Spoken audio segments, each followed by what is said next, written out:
ಶಿವರಾಮಣ್ಣ, ಇದು 3ನೇ ಪೆಗ್ ನಿಂದು, 4ನೇದು ನಂದು.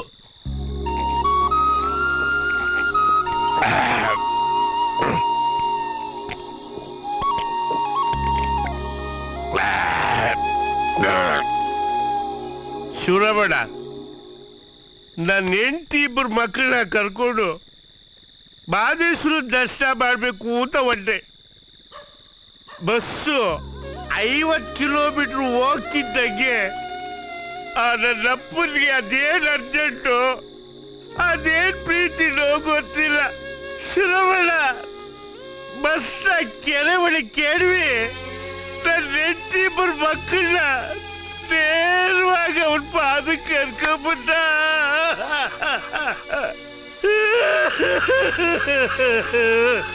ಆಮೇಲೆ ಯಾರೂ ಇಲ್ಲ, ಫುಲ್ ಎಣ್ಣೆ ಕುಡ್ದು ಕುಡ್ದು ಕುಡ್ದು ವಾಶ್ ಔಟ್, ಬೀದಿ ಪಾಲು. ಸತ್ತೋಗ್ಬಿಡಲ್ಲ ಅಂತ ರೈಲ್ವೆ ಹಳ್ಳಿ ಕುತ್ತಿಗೆ ಕೊಡಕ್ ಹೋದೆ. ಅಷ್ಟರಲ್ಲಿ ನನ್ನ ಮಕ್ಕಳು ಬಂದು ನನ್ನ ಜೀವ ಕಾಪಾಡಿ ಕರ್ಕೊಂಡ್ಬಂದ್ರು. ಶಿವರಾಮಣ್ಣ, ಒಂದು ಮಾತು ಹೇಳ್ತೀರಿ, ಅನಾಥ ಮಕ್ಕಳನ್ನ ಸಾಕ್ದ ಕಾಮಣ್ಣ ಅಂತ ಜನ. ಈ ಕಾಮಣ್ಣ ಅನಾಥ, ಈ ಮಕ್ಕಳು ಸಾಕಿದ್ರು ಅಂತ ನನ್ನ ವಾದ. ಯಾವುದಕ್ಕೂ ಕಮ್ಮಿ ಮಾಡಲಿಲ್ಲಪ್ಪ, ಸತ್ವಾಗ್ಲೂ ಹೇಳ್ತೀನಿ. ಈ ನನ್ನ ಮಕ್ಕಳಿದಾರಲ್ಲ, ಹೊಟ್ಟೆಲ್ ಹುಟ್ಟಿದ ಮಕ್ಕಳನ್ನ ದೇವ್ರು ಕಿತ್ಕೊಂಡ್ರು. ಈ ನನ್ನ ಮಕ್ಕಳನ್ನ ಕೊಟ್ಟು ಸಮಾಧಾನ ಮಾಡ್ಬಿಟ್ಟ, ಸಭಾ ಮಾಡ್ಬಿಟ್ಟ. ನನ್ನ ಮಕ್ಕಳು ಎಂತೋ ನೃತ್ಯ, ಸಿಂಹದ ಮರಿಗಳು, ರಾಮಕೃಷ್ಣ, ಟೈಗರ್ಸ್ ಟೈಗರ್ಸ್ ಗೊತ್ತಾ, ಟೈಗರ್ಸ್. ಶಿವರಾಮಣ್ಣ, ಈ ನನ್ನ ಮಕ್ಕಳು ನನ್ನ ಎಷ್ಟು ಚೆನ್ನಾಗಿ ನೋಡ್ಕೊತಾರೆ ಅಂದ್ರೆ, ರಾತ್ರಿ ಹೊತ್ತು ಒಂದು ಹಂಚಿಂಗ್ ತೆಗೆದು ಪಕ್ಕಕ್ಕೆ ಇಡಕ್ ಬಿಡಕ್ಕಿಲ್ಲ ಅಂತಾರೆ. ಹೌದು, ನೀವ್ಯಾಕೆ ಹಂಚು ತೆಗಿಬೇಕು? ಇದೊಳ್ಳೆ ಸರೋಯ್ತಲ್ಲ, ಹಂಚು ತೆಗಿತಾ ಇದ್ರೆ ಒಳಗಡೆ ಕಿಳಿಯತ್ತಂಗೆ. ಅಲ್ಲ, ನೀವ್ಯಾಕೆ ಒಳಗಡೆ ಇಳಿಬೇಕು? ಯಾಕೆ ಅಂದ್ರೆ ಅದು ನಮ್ಮಪ್ಪ ಒಬ್ಬ ಕಾಂಟ್ರಾಕ್ಟರ್ ನೋಡಿ, ಹಂಚ್ ಕೆಲಸ ಮಾಡ್ತಾ ಇದ್ರು. ಹೂವನ್ನು ಹಂಚ್ ತೆಗ್ದಿಲ್ಲ ಅಂದ್ರೆ ಇಳಿಯೋದಂಗೆ ಹೇಳಿ, ಹಂಗೆ ಒಂದ್ ದಿವಸ ಹಂಚ್ ತೆಗಿಬೇಕಾದ್ರೆ ಬಿದೋಗ್ಬಿಟ್ಟಿದ್ರು. ಅಯ್ಯೋ, ಬಾಟ್ಲು ಬಿದ್ದೈತೆ ನೋಡಿ. ಆಮೇಲೆ ಹಂಚ್ ಕೆಲಸ ಮಾಡೋದನ್ನ ನಿಲ್ಸ್ಬಿಡು ಅಷ್ಟೇ, ಬೇರೆ ಒಂದ್ ಕೆಲಸ ಮಾಡು. ತಗ ಕುಡಿ. ಹಾಕ್ತೀನಿ ಅಂತ ಹೇಳಿದ್ನಲ್ಲ, ಅಷ್ಟೇ, ಬೇರೆ. ಆಮೇಲೆ ಒಂದ್ ದಿವ್ಸ ಹೆವಿ ರೈಲು ಒಂದು ದೊಡ್ಡ ಬಂಗ್ಲೆಗೆ ಸ್ಕೆಚ್ ಹಾಕಿದ್ದು. ಅದ್ರಲ್ಲಿ ಮಗ 2 ಮುದೋಳ್ ಡಾಗ್ಸ್ ಸಾಕ್ಬಿಟ್ಟಿದ್ದ. ಒಂದ್ ಕಡೆಯಿಂದ ನಮ್ ಕೃಷ್ಣ ಹೋಗಿ ಅದಮ್ಕೊಂಡ, ಇನ್ನೊಂದ್ ಕಡೆಯಿಂದ ನಾನು ರಾಮ ಹೋಗಿ ಅದಮ್ಕೊಂಡು. ಯಾಕೆ ಹಿಂಗ್ ಮಾತಾಡ್ತಾ ಇದೀಯಾ? ಆಮೇಲೆ ಏನ್ ಮಾಡ್ತೀವಿ ಗೊತ್ತಾ ಸರ್, ನಾವು ಆ ನಾಯಿಗಳೆಲ್ಲ ಕರ್ಕೊಂಡ್ ಬಂದ್ಬಿಟ್ಟು ನಾವು ಸಾಕೊಂಡ್ವಿ. ಯಾಕಂದ್ರೆ ಮಪ್ಪಂಗ್ ನಾಯಿ ಕಂಡ್ರೆ ತುಂಬಾ ಇಷ್ಟ ಅಲ್ವಾ, ಹೂವನ್ನು. ಅಷ್ಟೇ, ನೀ ಕುಡಿ ಕುಡಿ ಕುಡಿ ಕುಡಿ. ಇದು ಇಡ್ಕ. ಶಿವರಾಮಣ್ಣ, ಒಂದು ದೊಡ್ಡ ಹೋಲ್ಸೇಲ್ ಅಂಗಡಿಗೆ ಶೆಟ್ಟಿ ರೋಡ್ ಹೇಳ್ಬಿಡಿ, ಅದಕ್ಕೆ ಒಂದು ದೊಡ್ಡ ಗಾಡ್ಬಾರಿ ತಗೊಂಡು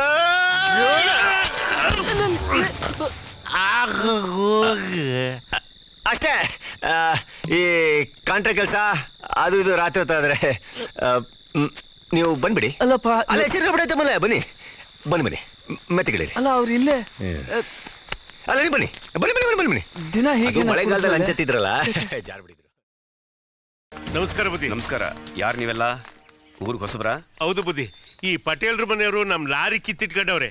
ತಾ ಪಂಚಾಯತಿ ಮಾಡಿ ವಾಪಸ್ ಕೊಡಿಸ್ಬಿಟ್ರೆ ಬಹುಪಕಾರ ಆಯ್ತದೆ. ಯಾರೋ ಇವ್ರು ಲಾರಿ ತಂದಿರೋದು? ಅವರೆಲ್ಲ ಹೇಳ್ತಾರೆ, ಏನು ಅಂತ ನಾನೇ ಹೇಳ್ತೀನಿ.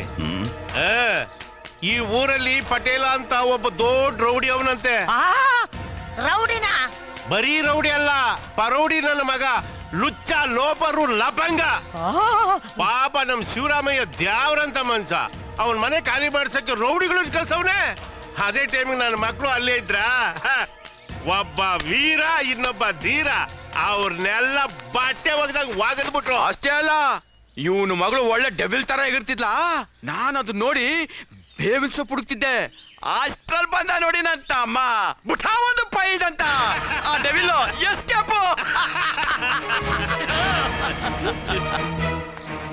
ನಮ್ ದೂರ್ ಕೇಳಿ ಗೌಡ್ರಿಗೆ ಚುರುಕ್ ಮೆಣಸಿನ್ಕಾಯಿ ಇಟ್ಟಾಗ ಆಗೈತೆ. ಇನ್ ಸತ್ತ ಪಟೇಲ. ಹೌದಪ್ಪ. ಪಟೇಲ್ರ ಜಾಗದಲ್ಲಿ ನಿಂತು ಪಟೇಲ್ರ ಮುಂದೆನೆ ಪಟೇಲ್ರ ಮಗಳು ಹೊಡೆದ ವಿಷಯ ಹೇಳ್ತೀರಾ? ಆ ಗೇಟ್ ತೆಗೆಯೋದು ನಿಮ್ ಹೆಣ್ಗಳು ಹೋಗೋದಕ್ ಮಾತ್ರ. ಹಂಗಂದ್ರೆ ಇವ್ರು ಇಷ್ಟೊತ್ತು ಎಗ್ಲು ಮೇಲೆ ಕೈ ಹಾಕೊಂಡ್ ಮಾತಾಡಿದ್ ಪಟೇಲ್ರ? ಇನ್ಯಾರು? ಅಪ್ಪಯ್ಯ ಗೀತೆ.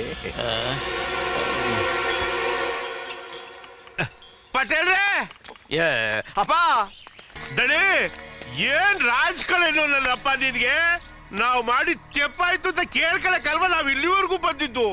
ನಮ್ ಹುಡುಗ ಎಲ್ಲಾದ್ರೂ ನಿಮ್ ಮಗಳನ್ನ ಒಡೆಯೋದುಂಟ್ರ?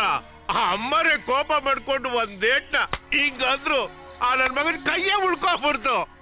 ನಮ್ ಹುಡುಗ ಏನಿದ್ರು ಬರೀ ಬೆಳ್ಳಲ್ಲಿ ಹಿಂಗ್ ಮುಡ್ದ ಅಷ್ಟೇ. ಏನಾರಾಗ್ಲಿ ನಾವ್ ಮಾಡಿರೋ ತೆಪ್ಪನ ನಿಮ್ ಹೊಟ್ಟೆಲ್ ಹಾಕಬಿಟ್ಟು ಕ್ಷಮಿಸ್ಬಿಡಿದೇವ್ರು, ನಾವಿದ್ ಬರ್ತೀವಿ. ನಡಿಲಾ? ನಿಂತ್ಕೊಳ್ಳಿ.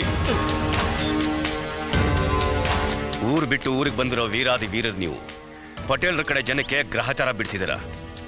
ನಿಮ್ಮಂತ ಪೈಲ್ವಾನ್ರಿಗೆ ಬಹುಮಾನ ಕೊಡದೆ ಕಳಿಸೋದು ಏನ್ ಚಂದ. ಏ ಹುಲಿ, ದಣಿ ಬಂದೆ. ದಣಿ ಶಿವರಾಮಯ್ಯನ ಮನೆ ಪತ್ರಗಳು, ಲಾರಿ ಬೀಗದ ಕೈ ಎರಡು ತಗೊಂಡ್ ಬಾ. ಎರಡೂನಾ? ಕೃಷ್ಣ, ನಾನ್ ಹೇಳಿಲ್ವೇನು ಕೊಕ್ರೆ ಗರಿ ಅಂತ ಬಟ್ಟೆ ಹಾಕೊಂಡಿರೋರೆ ಪಟೇಲ್ರು ಅಂತ? ನನ್ನ ಮಗ ನೀನೇ ನಂಬ್ಲಿಲ್ಲ ಅಲ್ವಾ? ಕಣಪ್ಪ. ಲೇ, ಯಾವಾಗ್ಲೂ ದೊಡ್ಡೋರ್ದು ದೊಡ್ಡ ಮನ್ಸ್ಕೊಡು.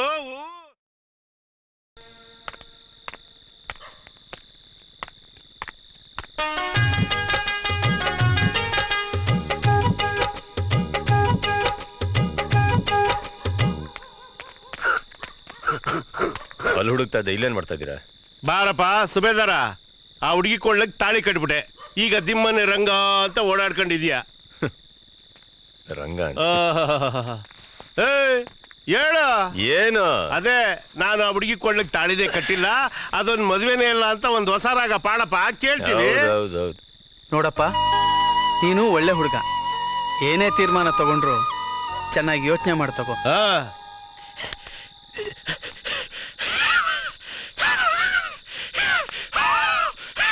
ನಿಂದೇನೋ ಕರ್ಮಾಲು.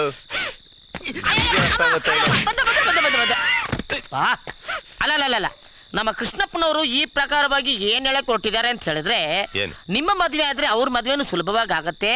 ನೀವೇನೇನೋ ಹುಚ್ಚುಚ್ಚಾಗಿ ಗಬ್ಬೆ ಬುಸ್ಕೊಂಡ್ಬಿಟ್ರೆ ಅವ್ರ ಮದ್ವೆ ಹೊಗೆ ಹಾಕೊಂಡ್ಬಿಡುತ್ತೆ. ಹಿಂಗಾದ್ರೆ ಆ ದೇವ್ರು ನಿಮ್ಮನ್ನ ಮೆಚ್ತಾನ ಅಂತ ಕೇಳ್ತಾ ಇದಾರೆ. ಅದಕ್ಕೆ ಯಾಕೆ ಹೊಡಿಬೇಕು? ಇದೇ ಗಾನ ಅವಳು ಹಾಡ್ತಾ ಇದ್ದಾಳಲ್ಲ. ಅವಳು ಅಂದ್ರೆ ಯಾರು? ನಾನ್ ತಾಳಿ ಕಟ್ಟಿದ ಹೆಂಡತಿ. ಅಯ್ಯೋ ಅಯ್ಯೋ ಅಯ್ಯೋ ಅಯ್ಯೋ, ನೀನು ಬಾಯಿಗೆ ಮೈಸೂರು ಪಾಕ.